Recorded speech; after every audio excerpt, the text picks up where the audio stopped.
যদিও তোমার শারীরিক উপস্থিতি আজ আর নেই আমাদের মধ্যে, তবুও তুমি আছো।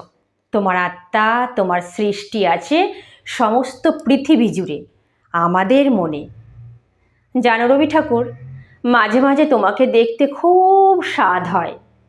জানতে ইচ্ছে করে গোটা পৃথিবীকে শুধু তোমার করলে কি করে? কোন জাদু বলে মানুষের এত কাছে এলে তুমি? মাঠে ঘাটে আকাশে অন্তরিক্ষে শুধু তুমি আর তুমি। যখন অনেক ছোট ছিল, সহজ পাঠের কবিতা পড়ে ভাবতুম আমিও কবিতা লিখব একদিন, ঠিক তোমার মতো।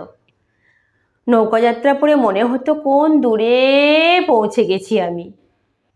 লেখাপড়া না জানা মাকে খুশি করতে বীরপুরুষটা পড়তুম খুব জোরে জোরে। কতবার না বুঝে আবৃত্তি করেছি নির্ঝরের স্বপ্নভঙ্গ। জানো কবি, আমার প্রায়ই মনে হয় তোমার লেখা কবিতা বুঝে অত বেশি বুঝতে হয় না। তোমার লেখা সব কিছু, গান, কবিতা, নাটক, এসবই তো আমাদের জন্যে। আমাদের ভালো লাগাটাই তো শেষ কথা। আমাদের বাংলার মাস্টারমশাই বিমলবাবু বলতেন, রবি ঠাকুরের লেখা আগে ভালো করে বুঝতে হবে, তারপর নিবেদন। আমি বলি, রবি ঠাকুর কি আর অন্য কেউ? হতো আমার। কত বছর চলে গেছো তুমি, তোমাকে দেখিও নি কোনো দিন, কিন্তু তোমার পাকা দাড়ি আজও দেখতে পাই আমি।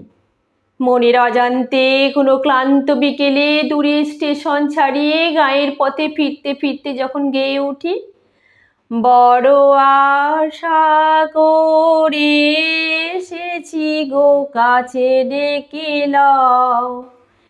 সে তো তোমার লেখা গান, সে গানের জননী তো তুমি। খুব কষ্ট হয় জানো, কষ্ট হয় শেষের কবিতার লাবণ্যটার জন্য। কি ভালোটাই না বাসত অমিতকে, কিন্তু তুমি কি করলে বলো তো? যাই হোক, সেসব কথা এখন থাক।